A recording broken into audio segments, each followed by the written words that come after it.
Hope कि आप सभी बेहतर होंगे। तो आज की क्लास में हम डिस्कस करेंगे 2012 का प्रीलिम्स का पेपर। तो इससे पहले हम ऑलरेडी 10 से 12 पेपर डिस्कस कर चुके हैं, जो 1992 से, कहाँ से, 1992 से लेकर 2010 11 तक के पेपर थे। तो आज की क्लास में हम ये 2012 का पेपर डिस्कस करेंगे।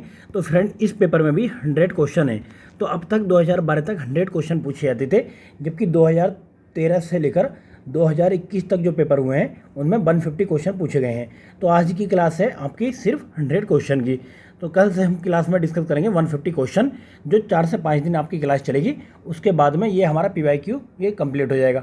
उसके बाद में अगर आप कहेंगे तो दीक्षा पब्लिकेशन की बुक करेंगे, अदरवाइज घटना चक्र पब्लिकेशन ने ये राजस्थान स्पेशल PYQ की एक बुक निकाली है, जिसमें केवल और केवल राजस्थान के पेपर क्वेश्चन कवर कराए गए हैं। राजस्थान का हिस्ट्री और राजस्थान का भूगोल और राजस्थान का इकोनॉमिक्स या राजस्थान का जो भी अदर सब्जेक्ट है वो राजस्थान का ही पार्ट कवर किया गया है उसमें। क्लियर है? तो चलिए स्टार्ट करते हैं।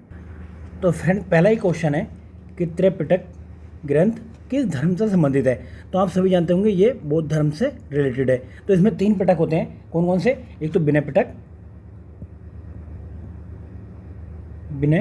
पिटक, दूसरा होता है आपका सूत पिटक, और तीसरा होता है अभिधम पिटक। क्लियर है? चलिए नेक्स्ट क्वेश्चन देखते हैं। नेक्स्ट क्वेश्चन है कि पृथ्वीराज विजय का लेखक कौन है। तो देखिए, आप इसमें पृथ्वीराज ये चंद्रबरदाही नहीं लगा है, क्योंकि ये पृथ्वीराज रासो के लेखक हैं। किसके? पृथ्वीराज रासो के। और जबकि पृथ्वीराज विजय का लेखक कौन है? तो इसके लेखक हैं जयानंक। तो जयानंक इसके लेखक हैं। क्लियर है? चलिए आगे देखते हैं। तो इसके हो गए जयानंक। और बात करें चंद्रबरदाई, तो इन्होंने लिखी थी पृथ्वीराज रासो। वहीं पर बात करें हम अगर नैचन सूरी की, तो इन्होंने कौन सी लिखी थी? इन्होंने लिखी थी हमीर काव्य। क्या थी इनकी? हमीर काव्य। तो आपका तीनों का आदर याद होना चाहिए, क्योंकि लास्ट ईयर में ये चंद्रबाई देव वाला ये पूछा जा चुका है। चलिए नेक्स्ट चलते हैं। नेक्स्ट क्वेश्चन है कि महाराणा सांगा ने इब्राहिम लोदी को किस युद्ध में परास्त किया था। तो कौन सा युद्ध था जिसने? तो इन्होंने किया था खतौली के युद्ध में परास्त। तो ये कब हुआ था? ये हुआ था आपका 1517 से 1518 के बीच में। क्लियर है? ये खतौली का युद्ध हुआ था। चलिए नेक्स्ट चलते हैं। इसमें देखिए खानवा का युद्ध कब हुआ था? खानवा का युद्ध हुआ था आपका 1527 में। क्लियर है? चलिए आगे बढ़ते हैं हम। नेक्स्ट क्वेश्चन है कि किस राजपूत शासक ने मुगलों के विरुद्ध निरंतर स्वतंत्रता संघर्ष जारी रखा और समर्पण नहीं किया था। तो ये कौन थे? तो ये थे मारवाड़ के राव चंद्रसेन। इन्होंने मुगलों के खिलाफ निरंतर स्वतंत्रता संघर्ष जारी रखा था, कभी भी समर्पण इन्होंने नहीं किया था। चलिए आगे देखते हैं अब।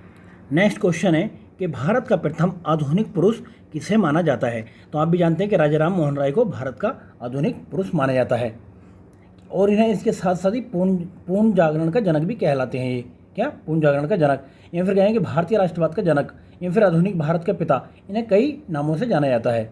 क्लियर है? चलिए आगे बढ़ते हैं। नेक्स्ट क्वेश्चन है कि कांग्रेस की प्रथम महिला अध्यक्ष कौन थी। तो देखिए, आप इसमें कन्फ्यूज ना हो, क्योंकि एग्जामिनर आपको कन्फ्यूज करने की कोशिश करता है। तो देखिए, अगर बात करें प्रथम महिला की, तो प्रथम महिला थी 1917 में एनी बेसेंट। कब? 1917 में, 1917 में एनी बेसेंट थी।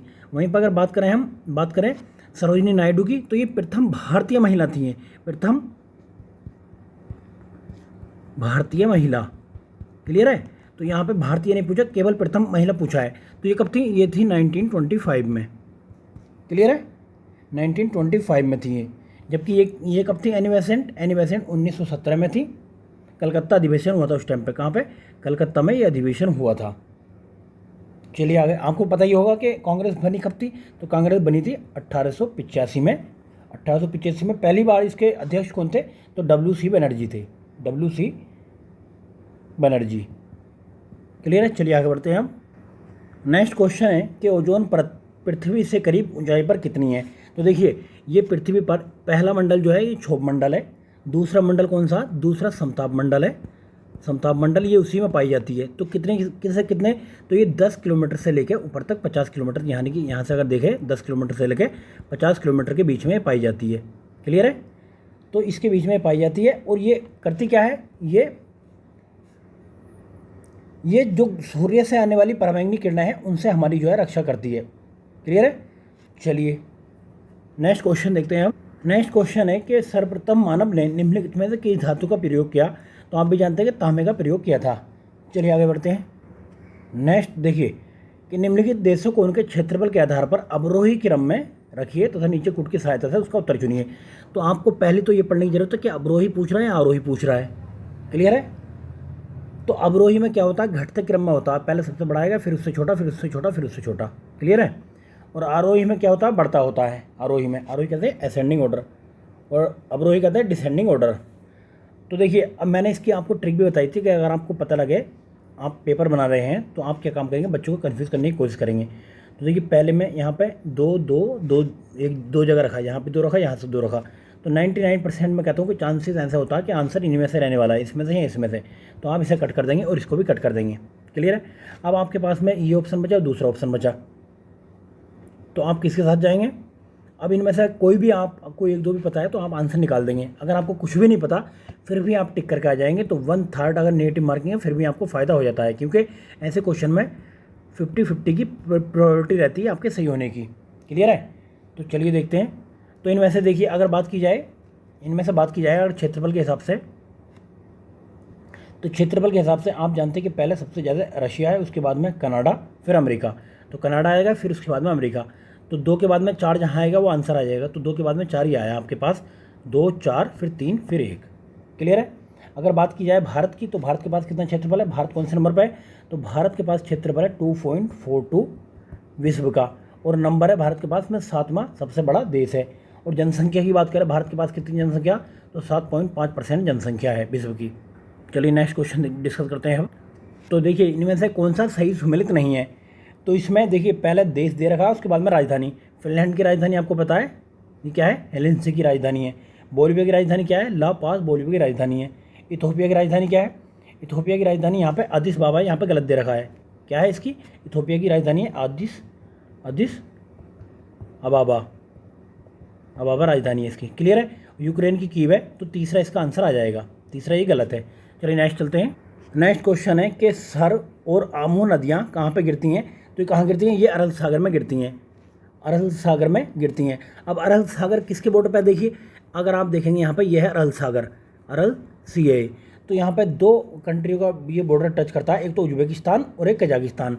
तो उज्बेकिस्तान और कजाकिस्तान का ये बॉर्डर टच करता है। यूके मतलब यूनाइटेड किंगडम में, समझ जाना, ये है उज्बेकिस्तान और कजाकिस्तान। क्लियर, 2 कंट्रियों का ये बॉर्डर टच करता है। अभी ये क्या है कि अब सूखने की कगार पे अभी बहुत तेज़ी से सूख रहा है। चलिए आगे बढ़ते हैं। तो नेक्स्ट है स्पेन और फ्रांस के मध्य कौन सा पर्वत सीमा बनाता है। तो ये कौन सा पर्वत है, ये पिरेनीज पर्वत है जो इनके दोनों के देशों के मध्य सीमा बनाता है। चलिए नेक्स्ट चलते हैं हम। अब सूची 1 का सूची 2 से मिलान करता है। देखिए पहले स्थान पर यहाँ पे कोई भी दो नहीं दे, कोई भी नंबर 2 नंबर नहीं दे रखे हैं यहाँ पे। क्लियर है। तो अब हमें आगे देखना है कि अब कैसे हम करते हैं इसको। तो नेक्स्ट देखिए कि अब ये क्या है कि ये देश दे रखे हैं और सबसे बड़ा नगर दे रखा है।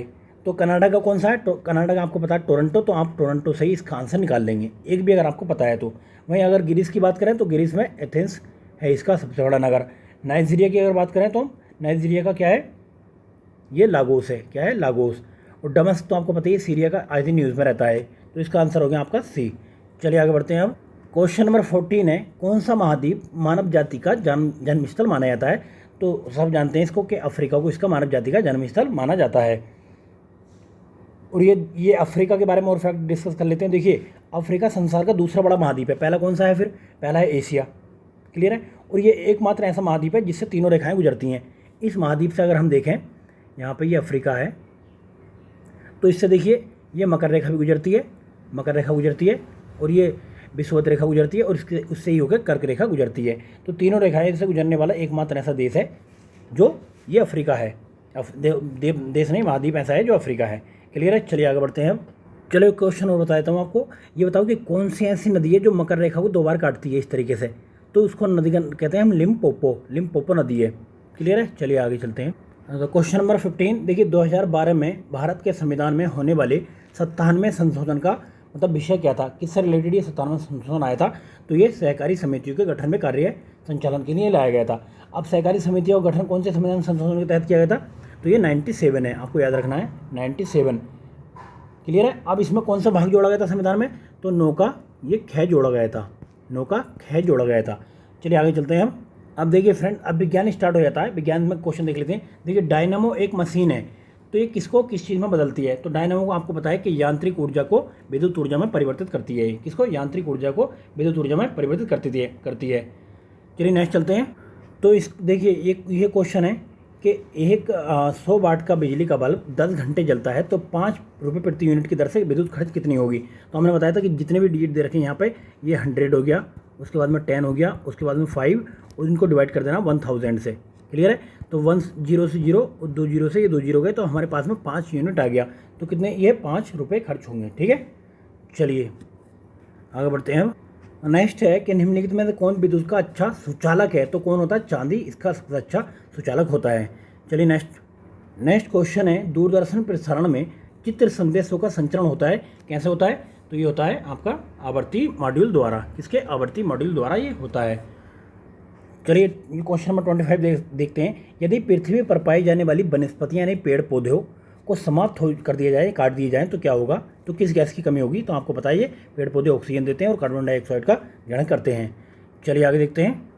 नेक्स्ट क्वेश्चन है जो काफ़ी इंपॉर्टेंट है, बार बार पूछा जाता है कि शुष्क बर्फ क्या है, तो इसको कहते हैं, देखिए जमी हुई कार्बन डाइऑक्साइड को शुष्क बर्फ कहते हैं। चलिए नेक्स्ट क्वेश्चन है, वह हैलोजन जिसका उपयोग पीड़ाहारी की तरह किया जाता है, कौन से, यह है फ्लोरीन। तो फ्लोरीन का प्रयोग करते हैं हम। चलिए आगे देखते हैं। नेक्स्ट क्वेश्चन है, लार, देखिए लार निम्नलिखित में से किसके पाचन में सहयोग करती है, तो किसके, स्टार्च के पाचन में लार सहयोग करती है। चलिए आगे बढ़ते हैं। तो नेक्स्ट क्वेश्चन है, अलसी किसका प्रचुर स्रोत है, तो किसका, ओमेगा 3 बसीय अम्ल का ये स्रोत है। चलिए नेक्स्ट है, एक कठोर परिश्रम करने वाला पुरुष की दैनिक ऊर्जा की आवश्यकता होती है, कितनी होती है, 4000 किलो कैलोरी होती है। चलिए नेक्स्ट चलते हैं। नेक्स्ट क्वेश्चन है कि कंप्यूटर में उपयोग होने वाली IC चिप्स किससे बनी होती हैं, तो ये बनी होती हैं ये सिलिकॉन से। चलिए नेक्स्ट क्वेश्चन है कि मानवों की पहचान को सुनिश्चित करने के लिए जैव प्रौद्योगिकी आधारित अत्याधुनिक तकनीक को काम में लाया जाता है, किसको, तो देखिए ये लाया जाता है आपके DNA फिंगरप्रिंटिंग को काम में लाया जाता है। चलिए आगे। नेक्स्ट क्वेश्चन है कि जैव विविधता दिवस कब मनाया जाता है, तो उस टाइम पे मनाया जाता था आपका 29 दिसंबर में, लेकिन अगर अब पूछे तो वर्तमान में जैव विविधता दिवस मनाया जाता है कब, 22 मई को। आप इसको करेक्ट कर लो कि 22 मई को ये मनाया जाता है।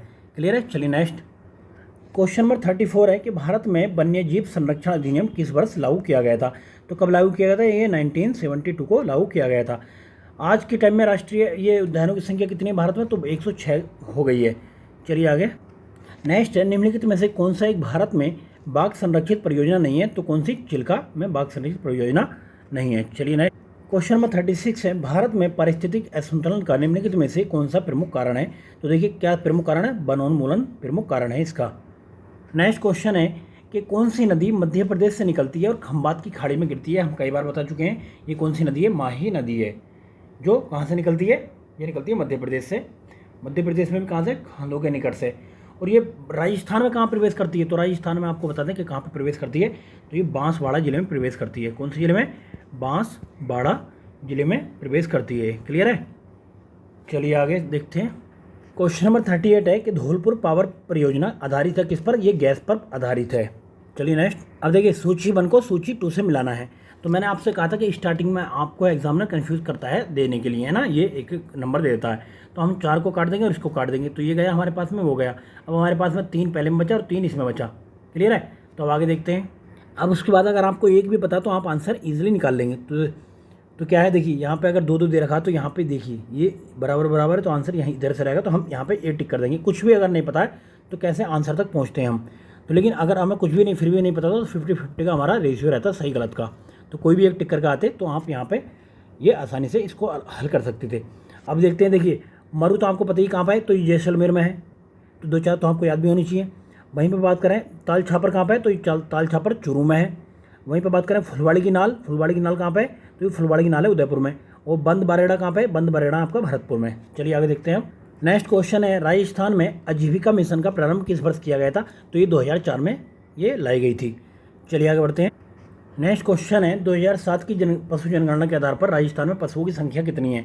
तो अभी देखिए हम देखेंगे कौन सी, हम देखेंगे 20वीं पशु जनगणना, 20वीं जो पशु जनगणना हुई थी, तो उसके हिसाब से राजस्थान में कितने पशु हैं? 5.68 करोड़ पशु हैं। क्लियर है, 5.68 करोड़ पशु। तो इसके हिसाब से हम ये आंसर मानेंगे, वैसे इसके हिसाब से आंसर ये था आपका। आपको ये वाला डाटा इसका याद रखना है। नेक्स्ट क्वेश्चन है, राजस्थान में प्रथम सोलर पार्क की स्थापना कहाँ पे की जाएगी? तो ये पोखरण जैसलमेर में स्थापना की जाएगी इसकी। चलिए नेक्स्ट। तो नेक्स्ट क्वेश्चन है, निम्नलिखित में से कौन सा ये सही नहीं है? तो देखिए, कुआं एवं नलकूप राजस्थान में सिंचाई का प्रमुख साधन है, पहली बात। ठीक है, गंग नहर का आपको पता है कि 1927 में बनी थी। इंदिरा गांधी नहर के जल का उपयोग केवल सिंचाई के लिए किया था, तो केवल तो यही गलत होगा, क्योंकि बड़ी परियोजना है तो केवल सिंचाई के लिए प्रयोग नहीं करते, इसका अदर यूज़ में भी लाते हैं, जैसे क्या पेयजल के रूप में लाते हैं इसका प्रयोग। तो चलिए नेक्स्ट चलते हैं, खड़ीन। चलिए नेक्स्ट है, देखिए इसको भी देख लेते हैं। खड़ीन शुष्क राजस्थान में जल संरक्षण की परंपरागत विधि है। चलिए नेक्स्ट है, क्वेश्चन नंबर 44, राजस्थान सरकार द्वारा पहली बार सौर ऊर्जा नीति कब लाई गई थी? तो 2010 में लाई गई थी, इसका आपको पता होना चाहिए। क्लियर है, चलिए आगे बढ़ते हैं हम। नेक्स्ट क्वेश्चन है, राजस्थान के बजट में राजस्व खाते को वर्तमान स्थिति संदर्भ में क्या कौन सा सही है? तो देखिए उस टाइम पे ये करंट का क्वेश्चन था, तो अभी हमने करंट का जब देखेंगे तो करंट का हम ऑलरेडी डिस्कस कर चुके हैं, पूरी करंट अफेयर भी कंप्लीट करा चुके हैं, उसके साथ ही राजस्थान बजट सर्वे करा चुके हैं। अगर आपको चाहिए तो आप प्ले लिस्ट में जाकर देख सकते हैं इसको। तो इसमें इसका आंसर था डी। चलिए नेक्स्ट चलते हैं हम। नेक्स्ट क्वेश्चन है, निम्नलिखित में से कौन सी संस्था राजस्थान में गैर पारंपरिक ऊर्जा उत्पादन को प्रोत्साहित करने में महत्वपूर्ण भूमिका निभाती है? तो कौन सी है? राजस्थान नवीनीकृत ऊर्जा निगम। क्लियर है, चलिए नेक्स्ट।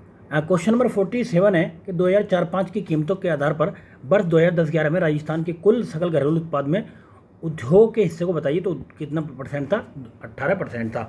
अभी हमने बजट में डिस्कस किया हुआ है कितना परसेंट था, सब कुछ बताया हुआ है इसमें, आप एक बार देख लो उसको। राजीव आवास योजना का मुख्य उद्देश्य क्या था? तो देखिए क्या था, भारत को कच्ची बस्ती मुक्त करना है इसका उद्देश्य। और ये आपका लाया कब गया था? तो ये लाया गया था 2011 में। तो आपको इसकी डेट भी पता होनी चाहिए, 2 जून 2011 को ये लाया गया था। चलिए नेक्स्ट चलते हैं। क्वेश्चन नंबर 49 है, महात्मा गांधी राष्ट्रीय ग्रामीण रोजगार गारंटी योजना में आयोजना बनाने, ये संपादन करने व क्रियान्वयन की जिम्मेदारी निम्नलिखित में से किसकी है? तो किसकी जिम्मेदारी है? ये जिला ग्रामीण विकास अभिकरण की ये जिम्मेदारी है। चलिए आगे बढ़ते हैं। तो देखिए ये बजट का क्वेश्चन है, कब का? बजट 2012 का। तो इसमें पढ़ने से कोई फ़ायदा नहीं है इसका, है ना। तो हम जो है करंट का बजट हमें देखेंगे, वहीं से क्वेश्चन आएंगे। चलिए नेक्स्ट है, देखिए सुमेलित करना है, ये आपको बताना है कि किसका आंसर क्या है। स्टोन पार्क कहाँ पर है? तो स्टोन पार्क है आपका करौली में। करौली कौन से में? तो एक का चौथा हो गया, एक का चौथा एक ही में ही, तो एक ही आपका आंसर आ गया। फिर भी अदर को भी देख लेते हैं, हो सकता है आगे पूछ लिया जाए। बायोटेक्नोलॉजी पार्क कहाँ पे है? तो ये सीतापुर जयपुर में है। कहाँ पे?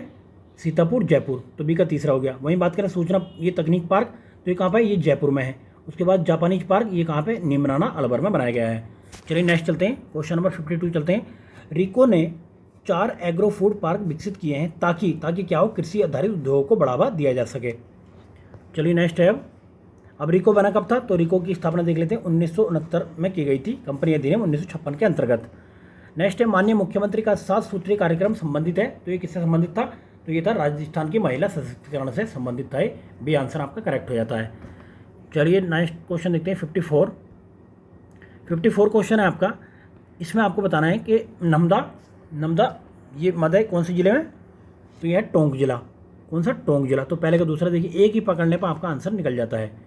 दूसरा हम डोरिया की बात करें तो डोरिया कोटा, और ये अजरका की बात करें तो अजरका है आपका बाड़मेर, और बात करें हम मार्बल मूर्ति तो ये मिलता है आपका जयपुर में। चलिए नेक्स्ट क्वेश्चन नंबर 55 है, राजस्थान में बायो मास ऊर्जा की बहुत अधिक संभावना है क्योंकि यहाँ पे बहुत ज़्यादा पशु उपलब्ध हैं। कितने? अभी हमने देखे थे 5.68 करोड़ पशु उपलब्ध हैं यहाँ पे। चलिए नेक्स्ट है, ध्यान देना है इसमें कौन सा कथन सही है कौन सा गलत है इसमें। तो इस क्वेश्चन में देखिए, इस क्वेश्चन में क्या करना होता है, अगर आपको मैं बता दूं तो यहाँ पे जो मेजोरिटी में नंबर होते हैं ना वो सही होते हैं। जैसे कि 1 1 1 1, यहाँ पे 4 जगह 1 दे रखा, तो इसका आंसर 1 तो है ही पक्का। उसके बाद में 2 देखते हैं, 2 केवल एक ही जगह है और कहीं पे भी 2 नहीं है, तो ये तो आंसर इसका नहीं हो सकता। नेक्स्ट देखते हैं 4 केवल 2 ही जगह है। उसके बाद 3 देखते हैं, 3 यहाँ पर भी है, यहाँ पर भी है, यहाँ पर भी है, तो 3 भी आंसर है इसका।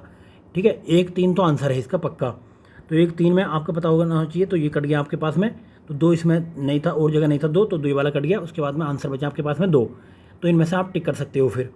क्लियर है? चलिए अब देखते हैं स्टार्टिंग से। निम्नलिखित आधार पर राजस्थान में ऊर्जा की सर्वाधिक मांग का पूरा करने के लिए गैस आधारित पावर संयंत्रों का विकास सबसे अधिक उपयुक्त और प्राथमिकता वाला विकल्प माना गया है। तो राज्य में कोयले के रिजर्व नहीं है, तो ये बात तो ठीक है। दूसरा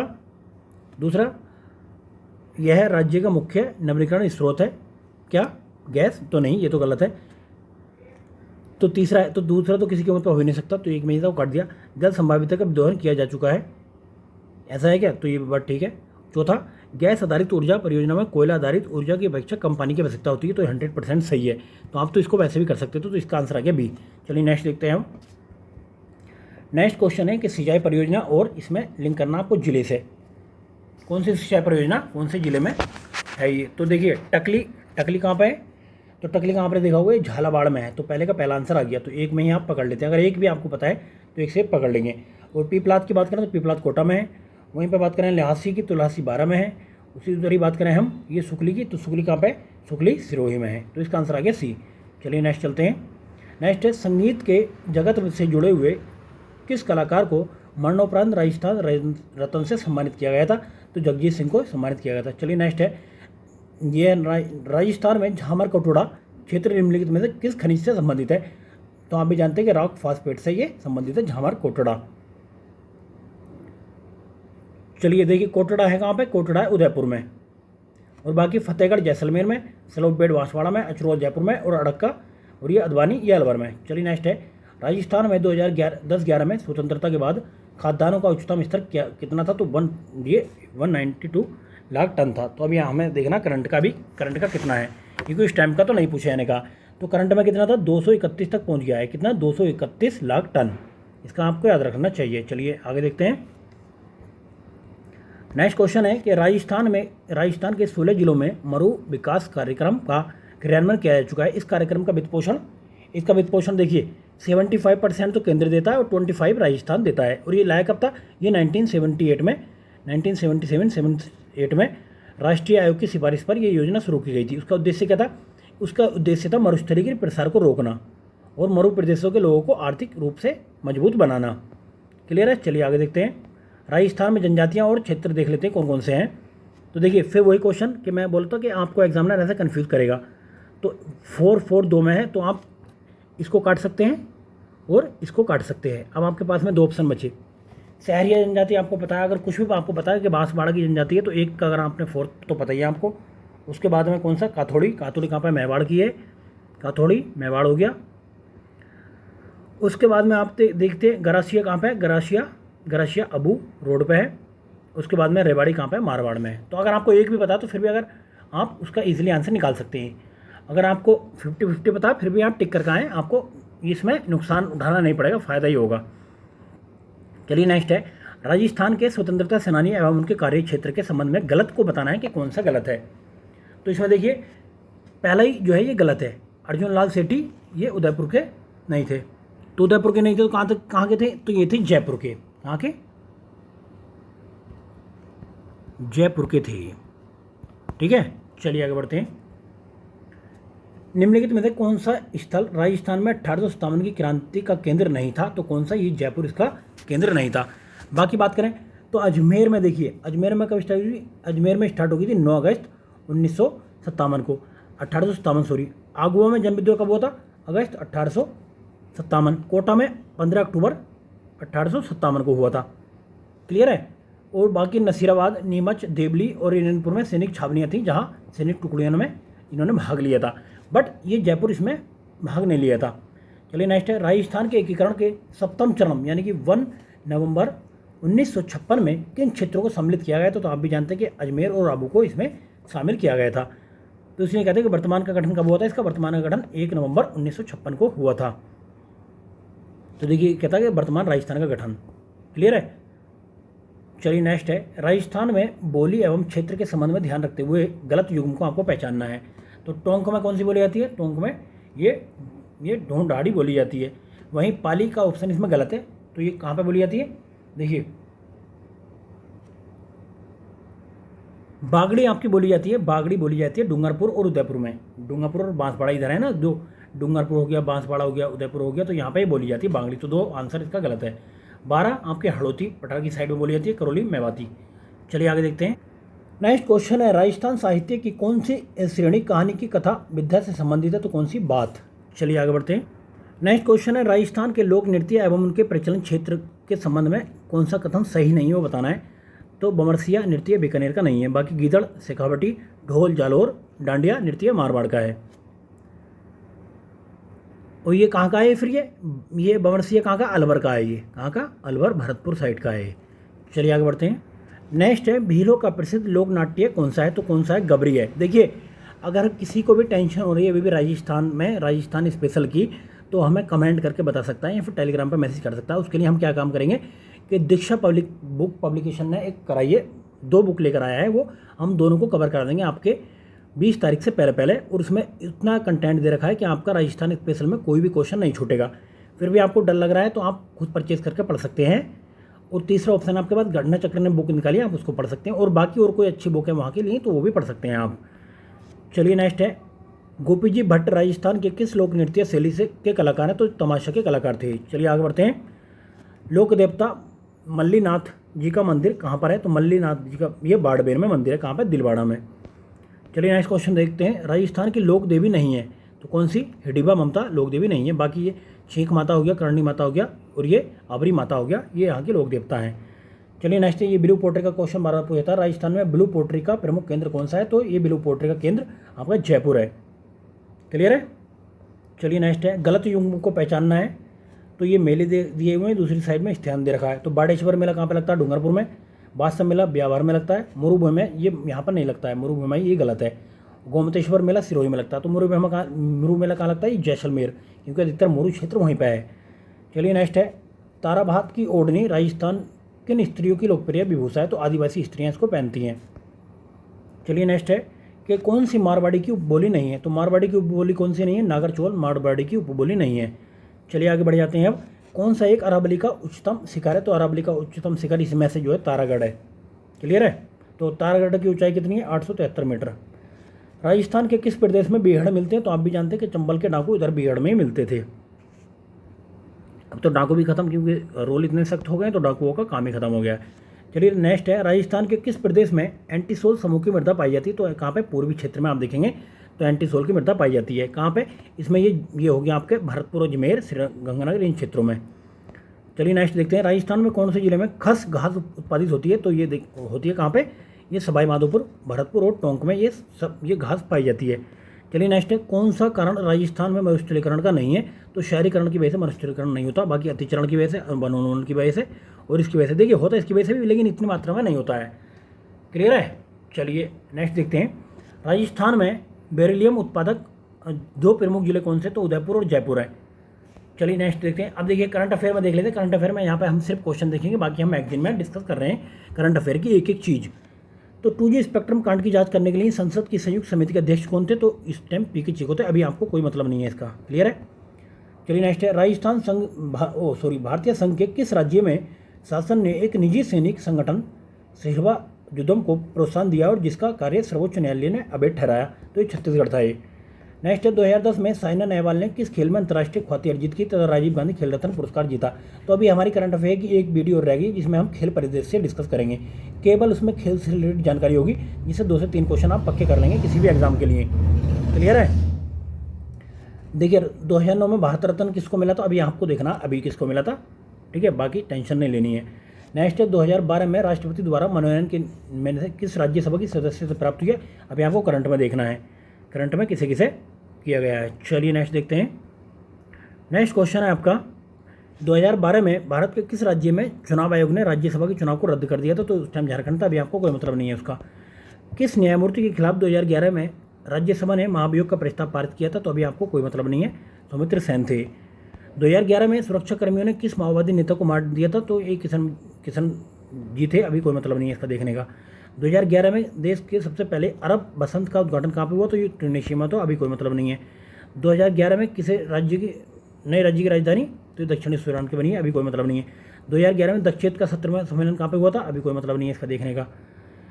तो ये बना कब था, देखिए ये सार्क बना कब था, 7-8 दिसंबर 1985 को बना था। इसका मुख्यालय काठमांडू में। देश कौन कौन है इसमें, भारत हो गया, पाकिस्तान, बांग्लादेश, नेपाल, भूटान, श्रीलंका, मालदीव और अफगानिस्तान इसके सदस्य हैं।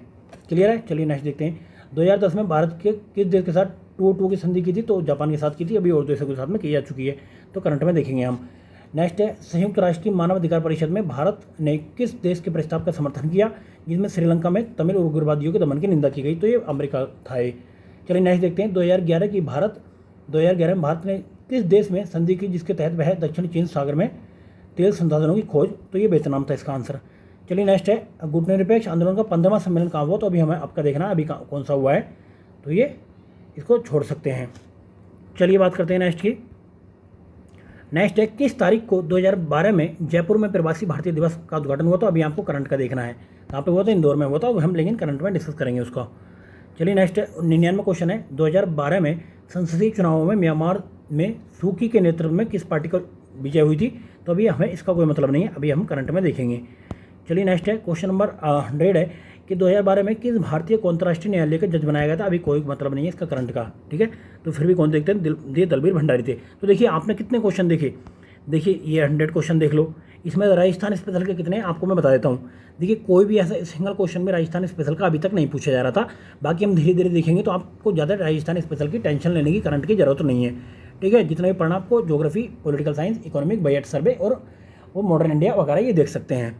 तो देखिए एक क्वेश्चन हो गया, ये राजस्थान का नहीं था, ये दूसरा राजस्थान का नहीं था, ये राजस्थान का नहीं था तीसरा, और बाकी ये चौथा क्वेश्चन राजस्थान का नहीं है आपका गुटनिरपेक्ष वाला, ये 5वां राजस्थान का नहीं है, 6ठा राजस्थान का नहीं है, 7वां राजस्थान का नहीं है, बाकी 8वां राजस्थान का नहीं है, 9वां राजस्थान का नहीं है, 10वां राजस्थान का नहीं है, 11वां राजस्थान का नहीं है, 12 राजस्थान का नहीं है, 13 राजस्थान का नहीं है इसमें। बाकी 14वां क्वेश्चन हो सकता है कि राजस्थान के होए एक आधा क्वेश्चन, ये भी बट राजस्थान का नहीं है। 14वां क्वेश्चन, 15वां राजस्थान का नहीं है, 16वां राजस्थान का नहीं है, 17वां राजस्थान का नहीं है, 18 यानी कि 18 क्वेश्चन करंट अफेयर के पूछे गए थे, एक भी क्वेश्चन इसमें राजस्थान का नहीं पूछा। तो अब देखेंगे हम कि 2014 के बाद में राजस्थान के पैटर्न में क्या बदलाव आया है 2021 तक, तो उसमें इसी तरीके से हमें वो करना है और स्ट्रेटेजी बनानी है आपको, जिससे कि आपका प्रीलिम्स 100% निकल जाए। तो देखिए हम दोनों जगह के लोगों को कवर करते हैं, तो एक तो ये राजस्थान के और दूसरे राजस्थान के जो अलग से जो लोग परीक्षा देने राजस्थान में आ रहे हैं, तो उन लोगों को भी हम कवर करते हैं, क्योंकि भाई सबका इक्वल अधिकार है, सबको राइट्स मिला है संविधान की ओर से कि भाई आप कहीं भी परीक्षा दे सकते हैं। मैं तो चाहता हूँ कि आप जम्मू कश्मीर में भी एग्ज़ाम दें, जम्मू कश्मीर में भी ये अनुमति होनी चाहिए, भाई हमें परमिशन मिलनी चाहिए कि हम वहाँ पर भी एग्ज़ाम दे सकते हैं, जिससे कि वहाँ पर भी एक काबिल ऑफिसर पहुँच सकें। क्लियर है। चलिए फ्रेंड्स, बहुत बहुत धन्यवाद आपका ये हमारी क्लास देखने के लिए। बाकी आगे बने रहिए, इसी तरीके से हम आपको क्लास प्रोवाइड कराते रहेंगे और आपका 100% एग्ज़ाम क्लियर कराएंगे। चलिए फ्रेंड्स, बहुत बहुत धन्यवाद।